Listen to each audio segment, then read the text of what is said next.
Today I'm going to show you how to inoculate shiitake mushroom logs. We're going to start with our wood. We have a hardwood here. We used a red oak from some hardwood trees on our property. Sometimes you can use white oak, you can use sweet gum. You just got to stay away from softwoods or conifers when you're doing shiitake mushrooms. The spawn or mycelium that we're going to use is the night velvet strain. It's a shiitake strain. This is going to be the sawdust. Some people use wooden dowels or tabs. We're going to be using sawdust spawn today, and we're going to use an inoculation tool like this. With the inoculation tool, you can dip it into the sawdust, and then you can put it right into the logs. We have an angle grinder with a drill attachment on it right here. This is the easiest way to drill into the log. This spins at 10,000 RPMs, and it can easily puncture your holes without any strain. First we use something like this, a grill brush, and it's just a little wire brush. We cleaned off all the little lichen and moss. You'd have to have a chainsaw.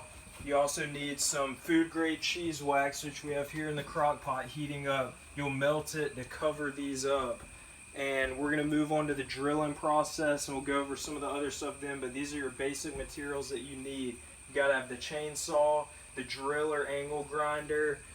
Some people don't use the brush, so maybe not that, but you need hardwood logs, your spawn or mycelium, a clean workspace, and then you have everything you need. Okay, we're up to our next step with inoculating the shiitake mushroom logs.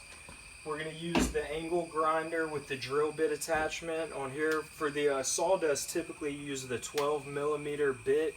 For the wooden dowels, a lot of times you'll use a 8.5mm bit, and they're a little bit different size, but whatever you're using the inoculation tool, your bit needs to be about the same size. This one has an automatic stop collar, so you can only drill in so far so you don't damage the wood or go too deep. You're gonna come in a little.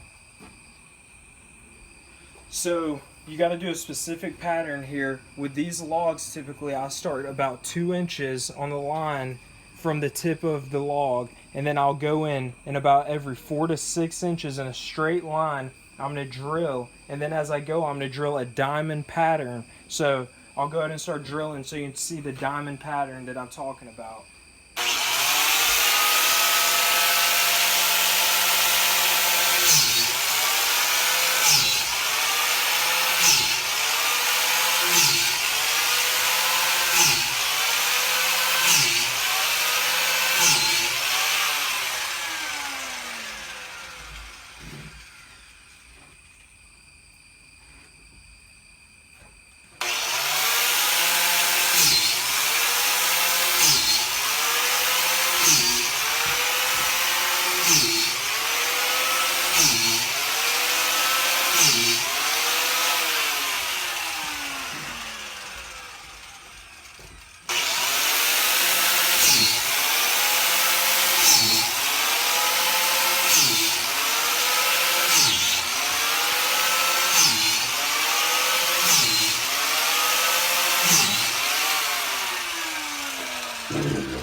Okay, now you can see the diamond-like pattern that I'm talking about. These lines right here are gonna be in a straight line, every one, but they'll be offset from the next row.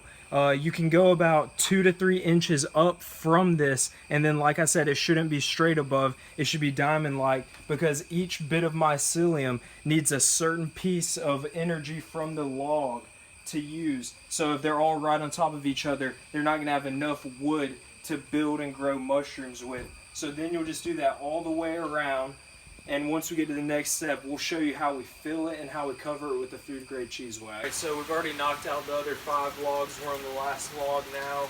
We're going to go ahead and inoculate a row. I'm going to show you how to wax it and how to fill it.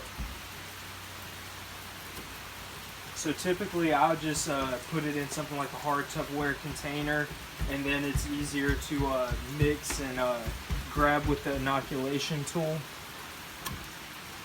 You fill it up where you pretty much get a good a good bit. It'll come out like a plug, just like that. So that's what you're filling in there. And you want to make sure to get some of that mycelium. That's why I don't just stick in once. I mix it all around almost every time. If you don't have this tool, you can just fill it with your hand, but the tool makes it much faster. Alright, and then here we have the cheese wax. Some people also use beeswax or other types of waxes, like paraffin, but I prefer the cheese wax.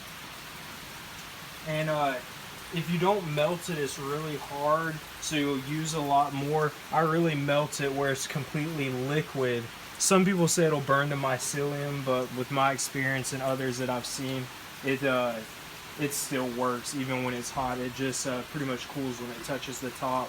And then once you've waxed them all, should look something about like that, and you're done. You just let them sit for about 4 to 6 months until you'll see the ends completely covered with mycelium. Some logs, if they're bigger and they're not a fast running strain, can take 12 to 18 months, but just depending on how much you water them, how small the log is, it can take different amounts of time to run this farm. All right.